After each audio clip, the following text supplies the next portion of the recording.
Chapitre 21. Reproche de celui qui l'a choisi. J'étais naturellement portée à l'amour du plaisir et divertissement. Je n'en pouvais plus goûter aucun, encore que souvent je faisais ce que je pouvais pour en chercher. Mais cette douloureuse figure qui se présentait à moi, comme de mon sauveur qui venait d'être flagellé, m'empêchait bien d'en prendre, car il me faisait ce reproche qui me perçait le cœur, en disant « Voudrais-tu bien ce plaisir ?» Et moi qui n'en ai jamais pris aucun, et me suis livrée à toutes sortes d'amertumes pour ton amour et pour gagner ton cœur. Et cependant tu voudrais encore me le disputer? Tout cela faisait de grandes impressions en mon âme, mais j'avoue de bonne foi que je ne comprenais rien à tout cela, tant j'avais l'esprit grossier et peu spirituel, et que je ne faisais aucun bien que parce qu'il m'y pressait si fort que je n'y pouvais résister. Ce qui m'est un grand sujet de confusion dans tout ce que j'écris ici, où je voudrais pouvoir faire connaître combien je suis digne du plus rigoureux châtiment éternel par mes continuelles résistances à Dieu et opposition à ses grâces, et faire voir aussi la grandeur de ses miséricordes. Car il semblait qu'il avait entrepris de me poursuivre et d'opposer continuellement sa bonté à ma malice, et son amour à mes ingratitudes, qui ont fait toute ma vie le sujet de ma plus vive douleur.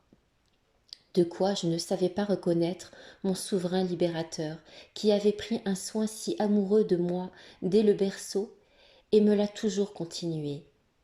Et comme une fois, j'étais dans un abîme d'étonnement de ce que tant de défauts, d'infidélité que je voyais en moi n'étaient pas capables de le rebuter, il me fit cette réponse. C'est que j'ai envie de te faire comme un composé de mon amour et de mes miséricordes. Chapitre 22. La Sainte Vierge prend soin d'elle. Et une autre fois, il, c'est-à-dire Jésus, me dit « Je t'ai choisie pour mon épouse, et nous nous sommes promis la fidélité lorsque tu m'as fait vœu de chasteté.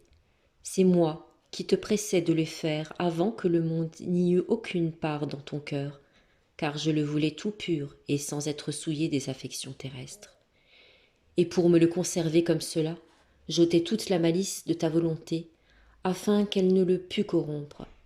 Et puis je te mis en dépôt aux soins de ma sainte mère, afin qu'elle te façonnât selon mes desseins. Aussi m'a-t-elle toujours servi d'une bonne mère, et ne m'a jamais refusé son secours.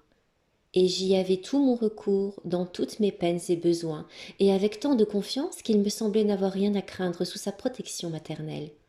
Aussi lui fis-je le vœu, dans ce temps-là, de jeûner tous les samedis et de lui dire l'office de son immaculée conception quand je saurais lire, et cette génuflexion tous les jours de ma vie, avec 7 Ave Maria pour honorer ces 7 douleurs, et me mis pour être toujours son esclave, lui demandant de ne pas me refuser cette qualité, mais comme une enfant, et parler sans respect, tout comme à ma bonne mère, pour laquelle je me sentais dès lors un amour vraiment tendre. Chapitre 23. Combat intérieur, les siens et le démon. Mais elle, il s'agit de la Sainte Vierge, me reprit sévèrement lorsqu'elle me vit derechef, prête à succomber au terrible combat que je sentais en moi. Car ne pouvant plus résister aux persécutions que mes parents me faisaient et aux larmes d'une mère, que je chérissais si tendrement, me disant qu'une fille doit prendre parti à 20 ans, je commençai à donner à ses sentiments, car Satan me disait continuellement « Pauvre misérable, que penses-tu faire en voulant être religieuse? Tu te vas rendre la risée de tout le monde, car jamais tu n'y persévéreras. Et quelle confusion de quitter un habit de religieuse et sortir d'un couvent. Où pourras-tu te cacher après cela? » Je me fondais en larmes parmi tout cela, car j'avais une horreur pour les hommes, épouvantable, et ne sachant plus à quoi me résoudre, mais mon divin maître, qui tenait toujours mon vœu devant mes yeux, eut enfin pitié de moi. Il y a une annotation concernant son horreur pour les hommes. En fait, Marguerite Marie, pardon, n'était pas un être dénaturé. Elle aimait beaucoup ses frères, mais elle affirme ainsi sa volonté inébranlable de n'être qu'à Dieu seul. Chapitre 24. Notre Seigneur lui rend la paix. Et une fois après la communion, si je ne me trompe, il me fit voir qu'il était le plus beau, le plus riche, le plus puissant, le plus parfait et accompli de tous les amants, et que, lui étant promise depuis tant d'années, d'où venait donc que je voulais tout rompre avec lui pour en prendre un autre? Jésus. Oh, apprends que si tu me fais ce mépris, je t'abandonne pour jamais. Mais si tu m'es fidèle, je ne te quitterai point, et me rendrai ta victoire contre tous tes ennemis. J'excuse ton ignorance, parce que tu ne me connais pas encore. Mais si tu m'es fidèle et me suis, je t'apprendrai à me connaître et me manifesterai à toi. En me disant cela, il imprima un si grand calme en mon intérieur, et mon âme se trouva dans une si grande paix, que je déterminai dès lors de mourir plutôt que de changer. Il me semblait alors que mes liens étaient rompus, et que je n'avais plus rien à craindre, pensant que quand la vie religieuse serait une espèce de purgatoire, il me serait plus doux de m'y purifier le reste de ma vie que de me voir précipité dans l'enfer que j'avais tant de fois mérité par mes grands péchés et résistances. Chapitre 25. Religieuse malgré tout. M'étant donc déterminée pour la vie religieuse, ce divin époux de mon âme, crainte que je ne lui échappasse encore, me demanda de consentir, qu'il s'empara et se rendit le maître de ma liberté, parce que j'étais faible. Je ne fis point de difficulté à ce consentement, et dès lors, il s'empara si fortement de ma liberté que je n'en ai plus de jouissance dans tout le reste de ma vie. Et il s'insinua si avant dans mon cœur, dès ce moment, que je renouvelai mon vœu, commençant à le comprendre. Je lui dis que quand il m'en devrait coûter 1000 vies, je ne serai jamais autre que religieuse, et je m'en déclarai hautement, priant de congédier tous ces partis, quelque avantageux qu'ils me le présentassent. Ma mère, voyant cela, ne pleurait plus en ma présence, mais elle le faisait continuellement avec tous ceux qui lui en parlaient, qui ne manquaient pas de me le dire, que je serais la cause de sa mort si je la quittais, et que j'en répondrais à Dieu, car elle n'avait personne pour la servir, et que je serais aussi bien religieuse après sa mort que pendant sa vie. Et un frère, il s'agit de Chrysostome à la coque, qui m'aimait beaucoup, fit tous ses efforts pour me détourner de mon dessein, m'offrant de son bien pour me mieux loger dans le monde.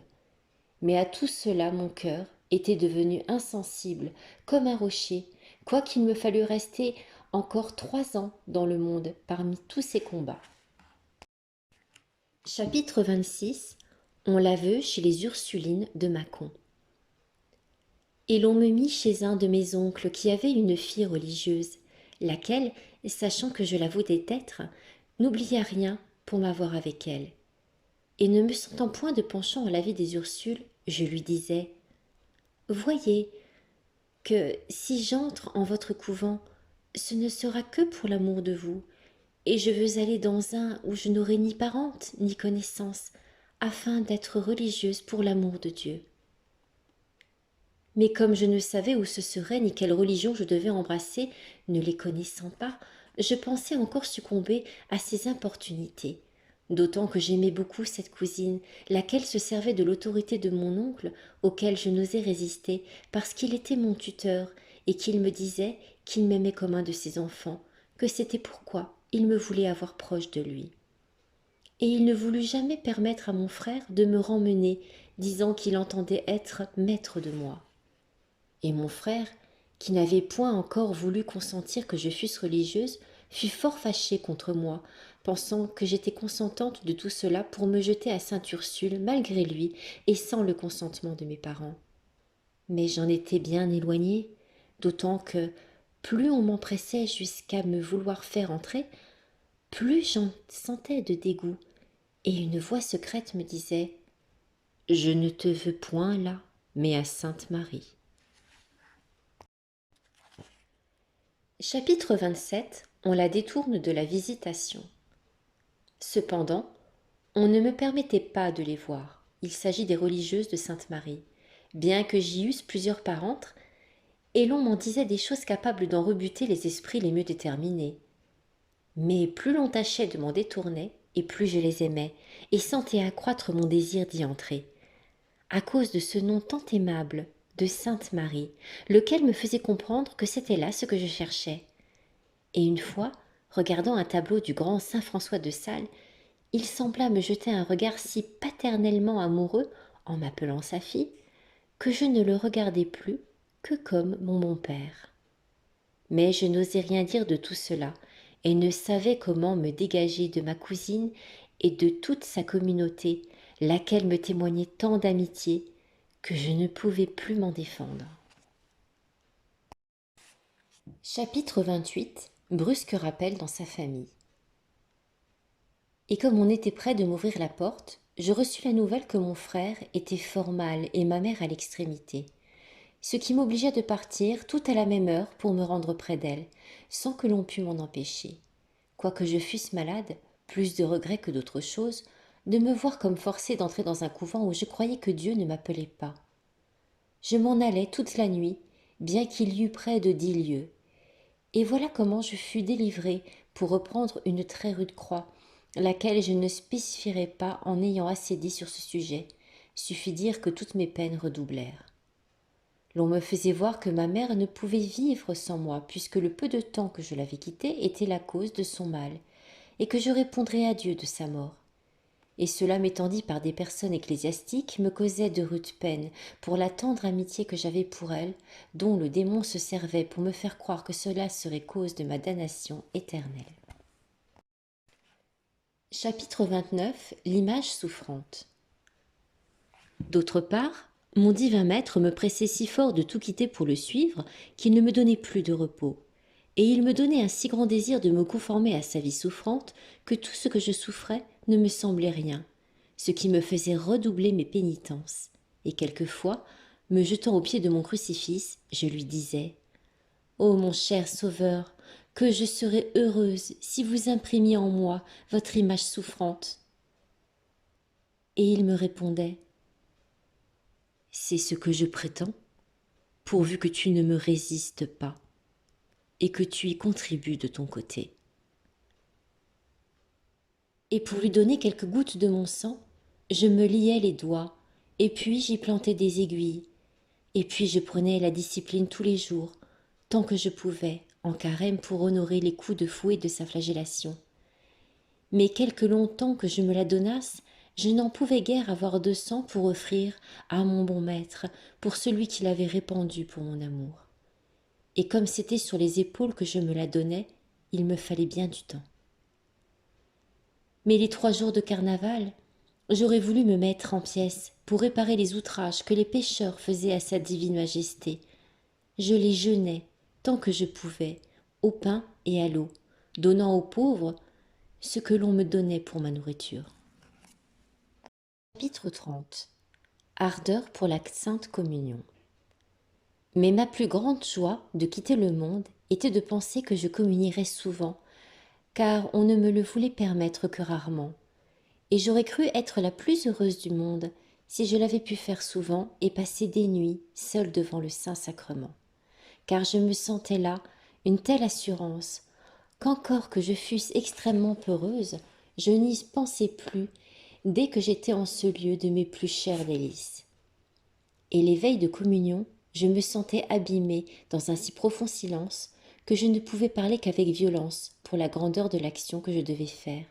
Et lorsque je l'avais faite, je n'aurais voulu ni boire, ni manger, ni voir, ni parler, tant la consolation et paix que je sentais était grande.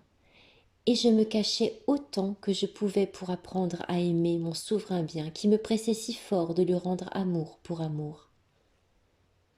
Mais je ne croyais pas de jamais pouvoir l'aimer, quoi que je pusse faire, si je n'apprenais à faire l'oraison, car je n'en savais que ce qu'il m'en avait appris, qui était de m'abandonner à tous ses saints mouvements lorsque je pouvais me renfermer en quelque petit coin avec lui. Mais on ne me laissait pas assez de loisirs, car il me fallait travailler, tant que le jour durait avec les domestiques, et puis, le soir, il se trouvait que je n'avais rien fait qui eût contenté les personnes avec qui j'étais. L'on me criait de telle manière que je n'avais pas le courage de manger, et je me retirais où je pourrais pour avoir quelques moments de paix, de laquelle j'avais un grand désir. Mais comme je me plaignais sans cesse à mon divin maître de ce que je craignais de ne pouvoir lui plaire en tout ce que je faisais, d'autant qu'il y avait trop de ma volonté qui rendait les mortifications à mon gré, et je n'estimais que ce qui était fait par obéissance. Hélas, mon Seigneur, lui disais-je, donnez-moi donc quelqu'un pour me conduire à vous. Ne te suffis-je pas? Me répondit-il. Que crains-tu? Un enfant autant aimé que je t'aime, peut-il périr entre les bras d'un Père tout-puissant?